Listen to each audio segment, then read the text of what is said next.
வணக்கம். முக்கிய செய்திகள்.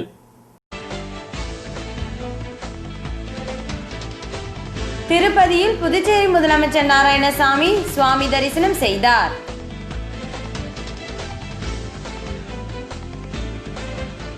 உத்தரப்பிரதேசத்தில் நடைபெற்ற இளம்பெண் பாலியல் கொலையை கண்டித்து புதுச்சேரியில் திராவிடர் விடுதலை கழகத்தினர் பிரதமர் மோடி மற்றும் உத்தரப்பிரதேச முதல்வர் உருவ பொம்மையை எரிக்க முயன்றதால் பரபரப்பு.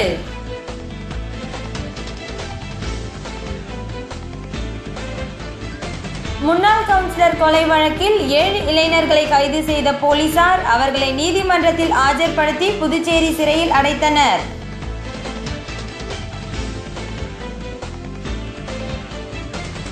புதுச்சேரியில் உள்ள 8 மையங்களில் இன்று நடைபெற்று வரும் UPSC தேர்வை 2900க்கும் மேற்பட்டோர் எழுதுகின்றனர். இனி விரிவான செய்திகள். திருப்பதியில் புதுச்சேரி முதலமைச்சர் நாராயணசாமி சுவாமி தரிசனம் செய்தார். கொரோனா ஊரடங்கு பின்பு பிரசித்தி பெற்ற ஆலயங்கள் மத்திய அரசின் வழிகாட்டுதல் படி திறக்கப்பட்டது. இந்நிலையில் புதுச்சேரி முதல்வர் நாராயணசாமி திருப்பதி ஆலயத்தில் சுவாமி தரிசனம் செய்த பின்பு செய்தியாளர்களை சந்தித்தார். அப்பொழுது அவர் கூறுகையில், Today in the country what we are seeing is total autocratic rule at the center. The Honorable Prime Minister Narendra Modi government is not bothering about the opposition parties, even his own alliance parties, and whatever he decides, he wanted to implement. The 3 farm bills which was brought in the parliament is anti-farmer. Today, the farmers, whatever produce they make, they take it to the APMC and they sell it as a competitive price. The minimum support price which has been given by the UPA government at the center when Dr. Manmohan Singh was the Prime Minister, that has been done away with by the present government.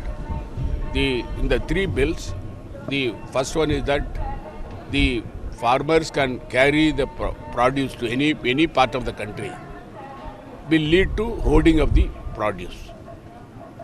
In fact, the contract farming is a system which they are bringing to enable the corporates to acquire the farmlands of poor and middle farmer, and they acquire them and make those people as their laborers. The farmers will not get the due price for the produce. And moreover, when now they have removed the cap on the export of onion, sugar, edible oil, so that now in our country anybody can export these essential items to other countries. This is going to create a dangerous situation in the country. Mainly the people will be affected are farmers, and the Narendra Modi government is not bothering about it. The opposition parties are up in the arms. In the parliament they blocked it, but in spite of it they passed the bill. And the failure of Narendra Modi government is very clear from the farm bill that has been passed. Even their own alliance, the Akali Dal, came out of the alliance. Today Ramvilas Paswan party is also now coming out of the NDA alliance because he doesn't give respect to the alliance parties and also the opposition parties. The political rivals are being targeted by the present government at the center. They are using the Enforcement Directorate, Income Tax and also CBI to target the political opponents and also the people who are not favorable to them. This is not going to last long. What happened in Hathras in Uttar Pradesh is a gruesome incident. A 19-year-old girl was gang raped, attacked, her tongue was removed, her back was broken, her hands and the legs have been tied, and she was left in the lurch. After 14 days of the hospitalization, she died. She gave a declaration, dying declaration, that the 4 people have committed the rape on her. But the DGP, state DGP says that there was no rape. And apart from that, in the early morning 2 o'clock, the body was burnt without the knowledge of the family members. This created a furor in the country. and the minority people, the Dalit people, the backward class people have no protection in Narendra Modi government, and Yogi Adityanath government has totally oppressing the downtrodden people of their state. Therefore, Rahul Gandhi and Priyanka Gandhi went there, and they have been blocked on the way. Rahul Gandhi was pushed, and they were insulted by the UP police. This is the height of hypocrisy, height of autocratic rule in Uttar Pradesh. Therefore, we demanded the dismissal of Yogi Adityanath government, and also we wanted CBI inquiry on the incident that happened, and the cases filed against Rahul Gandhi and Priyanka to be withdrawn by the UP government. Yesterday, they got the guts, they got the courage. They went again. Yesterday, they went and met the family members of the deceased girl. In a country like India, if somebody dies in a family, we go and console them. Political leaders go and console them. But to prevent them from entering clearly shows that the Yogi Adityanath government is trying to hide something from the public. Balrampur, next to the Athras, another girl was raped and killed. This has become a day-to-day phenomenon in Uttar Pradesh. Law and order situation has totally failed in Uttar Pradesh. Therefore, we wanted Yogi Adityanath government to own the moral responsibility. உத்தரப்பிரதேசத்தில் நடைபெற்ற இளம்பெண் பாலியல் கொலையை கண்டித்து புதுச்சேரியில் திராவிடர் விடுதலை கழகத்தினர் பிரதமர் மோடி மற்றும் உத்தரப்பிரதேச முதல்வர் உருவ பொம்மையை எரிக்க முயன்றதால் பரபரப்பு. உத்தரப்பிரதேச மாநிலத்தின் ஹத்ராஸ் பகுதியில் கடந்த மாதம் 14ஆம் தேதி 19 வயதுக்குட்பட்ட இளம்பெண் ஒருவர் 4 பேர் கொண்ட கும்பலால் பலாத்காரம் செய்யப்பட்டு கொடூரமாக கொல்லப்பட்டார். அவரது மரணம் நாடு முழுவதும் பெரும் அதிர்வலைகளை ஏற்படுத்தியுள்ள நிலையில் அரசியல் கட்சியினர் மற்றும் சமூக ஆர்வலர்கள் உள்ளிட்ட பல்வேறு தரப்பினரும் கண்டனம் தெரிவித்து நாடு முழுவதும் போராடி வருகின்ற நிலையில் புதுச்சேரி மாநிலத்தில் காமராஜர் சாலையில் திராவிடர் விடுதலை கழகம் சார்பில் உத்தரப்பிரதேச அரசை கண்டித்து சுமார் 50க்கும் மேற்பட்டவர்கள் கண்டன ஆர்ப்பாட்டத்தில் ஈடுபட்டனர்.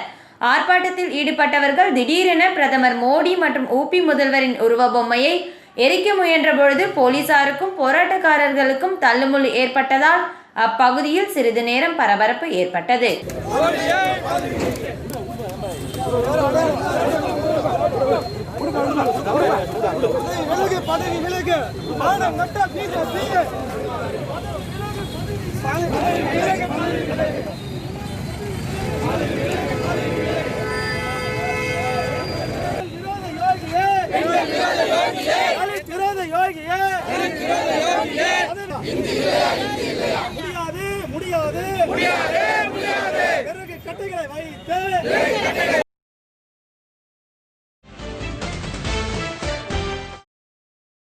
முன்னாள் கவுன்சிலர் கொலை வழக்கில் 7 இளைஞர்களை கைது செய்த போலீசார் அவர்களை நீதிமன்றத்தில் ஆஜர்படுத்தி புதுச்சேரி சிறையில் அடைத்தனர். புதுச்சேரி இந்திரா நகர் தொகுதிக்குட்பட்ட காமராஜர் நகர் பகுதியை சேர்ந்தவர் மாந்தோப்பு சுந்தர். முன்னாள் கவுன்சிலரான இவர் கடந்த 2 தினங்களுக்கு முன்பு மேட்டுப்பாளையம் கனரா வாகன முனையத்தில் நடைபயிற்சியில் ஈடுபட்டிருந்த பொழுது மர்ம கும்பல் ஒன்று இவரை வழிமறித்து பயங்கர ஆயுதங்களால் சராமரியாக வெட்டி கொலை செய்துவிட்டு தப்பி ஓடியது.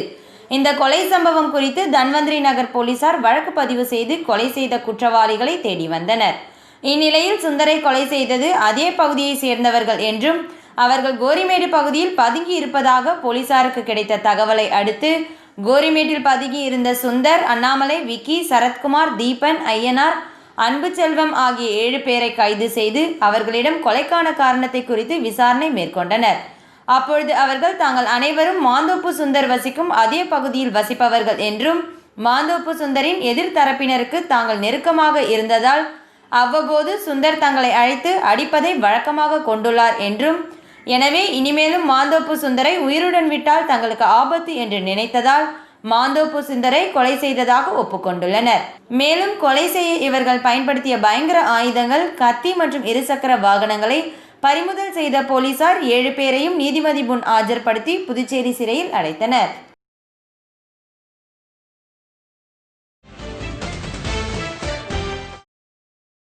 புதுச்சேரியில் உள்ள 8 மையங்களில் இன்று நடைபெற்று வரும் UPSC தேர்வை 2900க்கும் மேற்பட்டோர் எழுதுகின்றனர். மத்திய அரசு பணியாளர் தேர்வாணையம் நடத்தும் சிவில் சர்வீஸ் முதல்நிலை தேர்வு இன்று காலை 9:30 மணி முதல் 11:30 மணி வரையிலும், மதியம் 2:30 மணி முதல் 4:30 மணி வரையிலும் 2 பிரிவுகளாக நடைபெறுகிறது. லாஸ்பேட்டை விவேகானந்தா மேல்நிலைப் பள்ளியில் 3 மையங்களும், லாஸ்பேட்டை அரசு பெண்கள் பாலிடெக்னிக் கல்லூரி, வள்ளலார் அரசு பெண்கள் மேல்நிலைப் பள்ளி, காந்தி வீதியில் உள்ள பெத்தி செமினார் மேல்நிலைப் பள்ளி, அம்பேத்கர் சாலையில் உள்ள இமாக்குலேட் பெண்கள் மேல்நிலைப் பள்ளி, பாக்முடியான்பேட் இதயா கலை மற்றும் அறிவியல் கல்லூரி ஆகிய 8 மையங்கள் அமைக்கப்பட்டுள்ளது. புதுச்சேரியில் தேர்வு எழுத 2913 பேர் விண்ணப்பித்துள்ளனர். புதுச்சேரி மாவட்ட நிர்வாகம் சார்பில் புதிய பேருந்து நிலையத்தில் இருந்து தேர்வு மையங்களுக்கு சிறப்பு பேருந்துகள் இயக்கப்பட்டது. மேலும் தேர்வு எழுத வந்தவர்கள் முகக்கவசம் அணிந்துள்ளார்களா உள்ளிட்ட பல்வேறு சோதனைக்குட்படுத்தப்பட்ட பிறகே மையத்திற்குள் அனுமதிக்கப்பட்டனர்.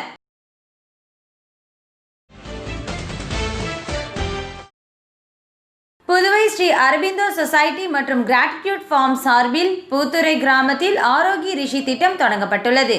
இந்த திட்டம் மூலம் கிராமப்புற இளைஞர்கள் மற்றும் பெண்கள், முன்னாள் இராணுவ வீரர்களுக்கு ஆர்கானிக் ஃபார்மிங் பயிற்சி அளிக்கப்பட்டது. புதுவை ஸ்ரீ அரபிந்தோ சொசைட்டி மற்றும் கிராட்டிடியூட் ஃபார்ம் சார்பில் ஆரோக்கிய ரிஷி திட்டம் தொடங்கப்பட்டுள்ளது. இந்த திட்டம் மூலம் கிராமப்புற இளைஞர்கள் மற்றும் பெண்கள், முன்னாள் இராணுவ வீரர்களுக்கு ஆர்கானிக் ஃபார்ம் பயிற்சி அளிக்கப்பட்டு வருகிறது. இதன் மூலம் பயிற்சி முகாம் புதுவை அருகில் உள்ள விழுப்புரம் மாவட்டம் பூத்துறை கிராமத்தில் உள்ள ஆசிரம வளாகத்தில் நடைபெற்றது. இந்த சிறப்பு நிகழ்வில் லெப்டினன்ட் ஜெனரல் PN ராவ், இராணுவ மேஜர் VP சர்மா, முன்னாள் இராணுவ அதிகாரி ராகேஷ் கவுல், ஸ்ரீ அரபிந்தோ சொசைட்டி ட்ரஸ்டி விஜய் பொடார் ஆகியோர் முக்கிய விருந்தினர்களாக பங்கேற்று சிறப்பித்தனர். இந்த 15 நாள் சிறப்பு பயிற்சி முகாமில் ஏராளமான கிராமப்புற பெண்கள், பகுதி இளைஞர்கள் பங்கேற்றனர்.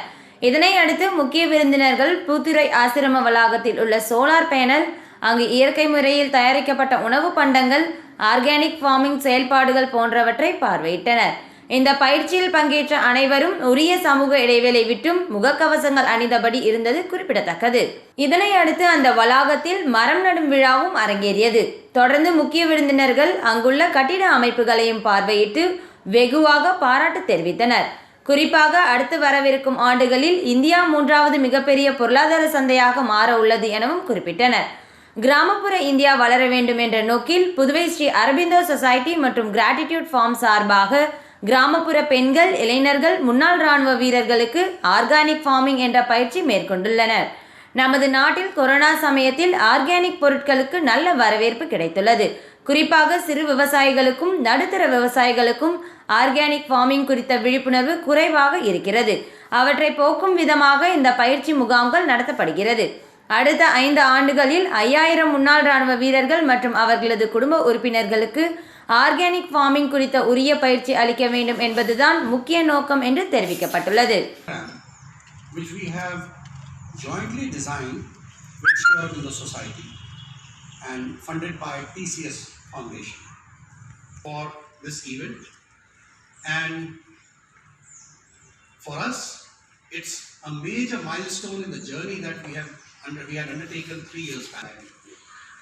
And after a lot of trials and tribulations, organic farming came. Not from an organic farming background. We were organic, not from farming background.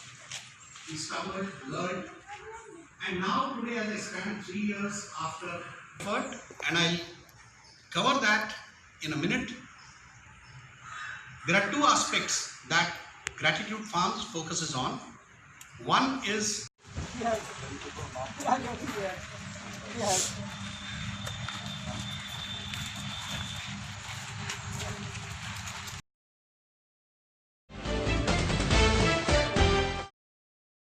Corona virus குறித்து பொதுமக்களிடம் விழிப்புணர்வை ஏற்படுத்தும் வகையில் புதுச்சேரியில் நடைபெற்ற விழிப்புணர்வு சைக்கிள் பேரணியில் 100க்கும் மேற்பட்டோர் கலந்து கொண்டு விழிப்புணர்வை ஏற்படுத்தினர்.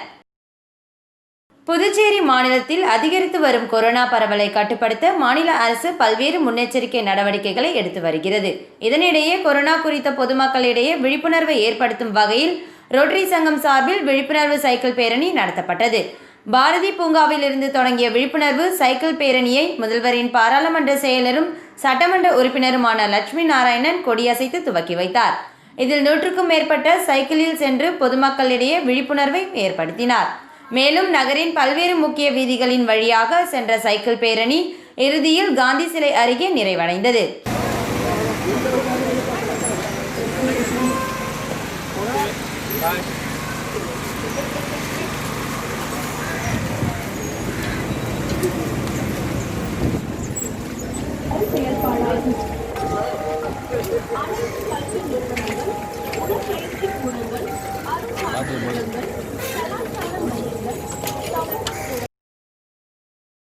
விளம்பர இடைவேளைக்கு பிறகு செய்திகள் தொடரும். மாநில செய்திகளை மாறா உண்மையோடு மக்களுக்கு வழங்குவதில் முதல் இடம் வகிக்கும் மாலை நாளிதழ் மாலை எக்ஸ்பிரஸ்.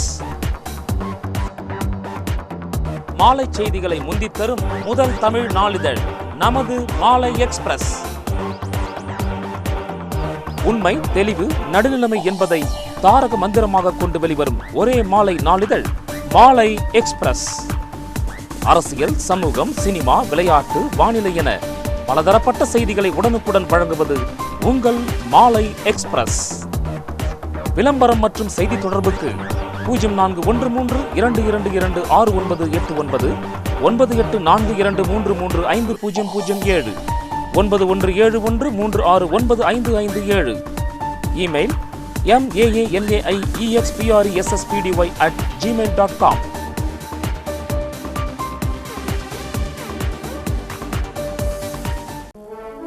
தமிழில் கம்ப்யூட்டர் ஜாதகம் சுமார் 75 ஆண்டுகளுக்கு திருக்கணித முறையில் கணிக்கப்பட்டது. சித்ரபசு, ராமன், கேபி கிருஷ்ணமூர்த்தி ஆகிய பிரபல ஜோதிடர்களால் துல்லியமாக கணித்து தமிழில் எளிதில் படித்து புரிந்து கொள்ளும் வகையில் சுமார் 40 பக்கங்கள் வரை பலன்களுடன் பிரிண்ட் எடுத்து தரப்படுகிறது. தொடர்பு முகவரி 159 முதல் தளம், மிஷன் வீதி, புதுச்சேரி 1. தொலைபேசி எண்கள் 9842335007, 0413226989.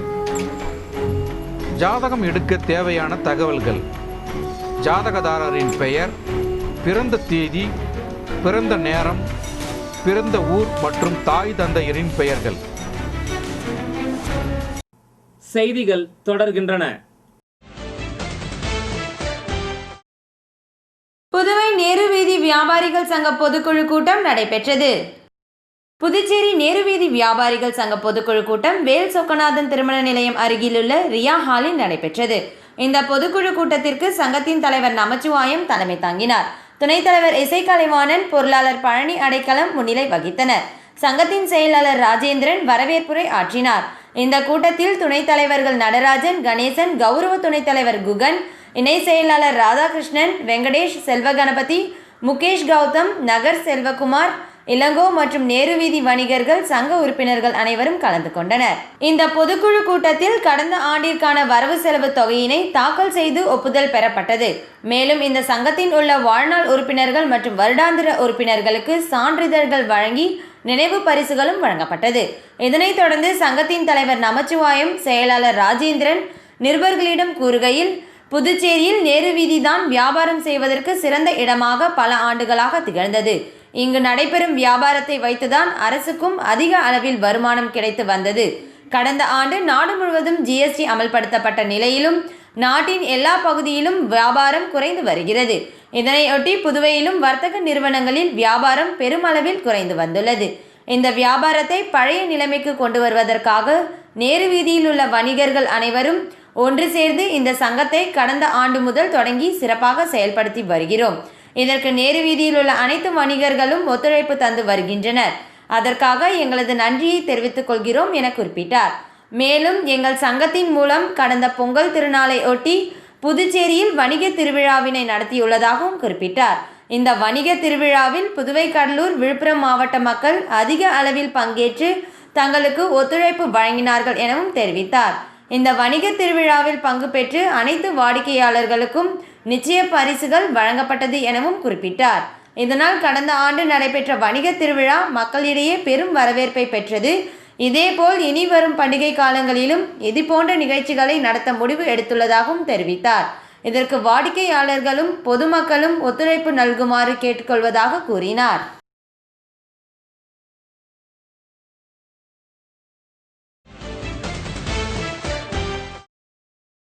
நடிகர் தனுஷ் நற்பணி மன்றத்தின் பெயர் பலகை திறப்பு விழா வில்லியனூர் பகுதியில் வெகு விமர்சையாக நடைபெற்றது. இளைய சூப்பர் ஸ்டார் தனுஷ் அவர்களின் அசுரன் திரைப்படம் 1ஆம் ஆண்டு நிறைவு விழாவை முன்னிட்டு அகில இந்திய தலைவர் சுப்பிரமணிய சிவா, அகில இந்திய செயலாளர் ராஜா இவரின் அறிவுறுத்தலின்படி புதுச்சேரி வில்லியனூர் தொகுதி ஆத்துவாய்க்கால்பேட் மரியான் கிளை மன்றம் திறக்கப்பட்டது. இதில் விழாவின் சிறப்பு அழைப்பாளராக புதிய மாநில தலைவர் திரு ஜி.வி. சதீஷ் அவர்கள் மன்ற பெயர் பலகையை திறந்து வைத்தார். மற்றும் மாநில துணைத் தலைவர் ஜி.வி. சந்தோஷ், மாநில செயலாளர் தசைனீஸ், மாநில பொருளாளர் விநாயகமூர்த்தி மற்றும் கிளைமன்ற அமைப்பாளர் முருகையன், சிறப்பு தலைமை குணா, கிளைமன்ற தலைவர் ராம்கி, கிளைமன்ற துணைத் தலைவர் அரவிந்த் குமார், செயலாளர் ராஜேஷ், பொருளாளர் அரவிந்த் மற்றும் 50க்கும் மேற்பட்ட இளைஞர்கள் மற்றும் பொதுமக்கள் கலந்து கொண்டு 50 பேருக்கு உணவு வழங்கியும் மரக்கன்றுகள் வழங்கியும் விழாவினை சிறப்பித்தனர்.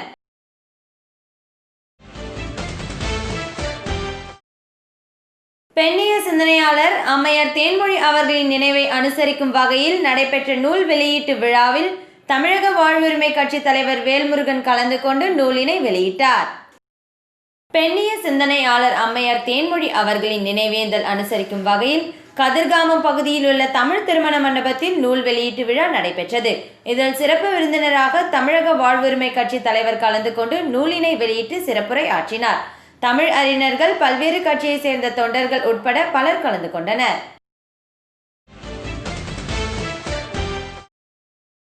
முதலியார்பேட்டை தொகுதியில் புதுச்சேரி யூனியன் பிரதேச மாணவர்கள் கூட்டமைப்பின் பெயர் பலகை திறப்பு விழா நடைபெற்றது. புதுச்சேரி முதலியார்பேட்டை தொகுதியில் யூனியன் பிரதேச மாணவர் கூட்டமைப்பு பெயர் பலகை நிறுவப்பட்டது. இந்நிகழ்வில் புதுச்சேரி யூனியன் பிரதேச மாணவர்கள் கூட்டமைப்பு நிறுவனர் சுவாமிநாதன் மாணவர் கூட்டமைப்பு பெயர் பலகையை திறந்து கொடியை ஏற்றி வைத்தார். அதனைத் தொடர்ந்து அமைப்பின் பொதுச் செயலாளர் முருகன் மற்றும் அமைப்பு துணைத் தலைவர் தமிழ்ச்செல்வன், செயலாளர் சீஷாத் மற்றும் அமைப்பு உறுப்பினர்கள் தலைமை தாங்கினர். நிகழ்ச்சியை தொகுதி தலைவர் ஜெல்சன்தாஸ், பொதுச் செயலாளர் நாராயணன், செயலாளர் அருண்குமார், ஜெயராஜ், துணை செயலாளர் கிஷோர், பத்ரிநாத், பொருளாளர் ஜெய்கணேஷ் மற்றும் தொகுதி உறுப்பினர்கள் ஏற்பாடு செய்திருந்தனர். புதுச்சேரி யூனியன் பிரதேச மாணவர் கூட்டமைப்பு பெயர் பலகை திறப்பு விழாவிற்கு தலீது பாதுகாப்பு இயக்க தலைவர் ரமேஷ், ராஜா அவர்களும் கலந்து கொண்டனர். நிகழ்வில் சமூக இடைவெளி மற்றும் பாதுகாப்பு பின்பற்றப்பட்டது. மேலும் பொதுமக்களுக்கு கபசுர குடிநீர் மற்றும் முகக்கவசமும் வழங்கப்பட்டது. இந்நிகழ்வில் உத்தரப்பிரதேச மாணவி பாலியல் பலாத்காரம் செய்து கொலை செய்யப்பட்டதை கண்டித்து அவர் உருவப்படத்திற்கு மலர் அஞ்சலி செய்து மற்றும் உத்தரப்பிரதேச அரசை கண்டித்து அம்மாநில முதல்வர் பதவி விலக கோரியும் முழக்கங்கள் வைக்கப்பட்டது. மீண்டும் முக்கிய செய்திகள். திருப்பதியில் புதுச்சேரி முதலமைச்சர் நாராயணசாமி சுவாமி தரிசனம் செய்தார்.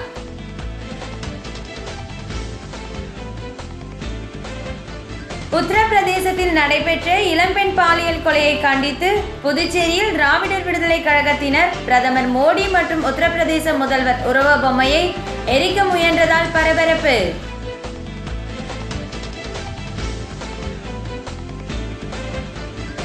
முன்னாள் கவுன்சிலர் கொலை வழக்கில் 7 இளைஞர்களை கைது செய்த போலீசார் அவர்களை நீதிமன்றத்தில் ஆஜர்படுத்தி புதுச்சேரி சிறையில் அடைத்தனர்.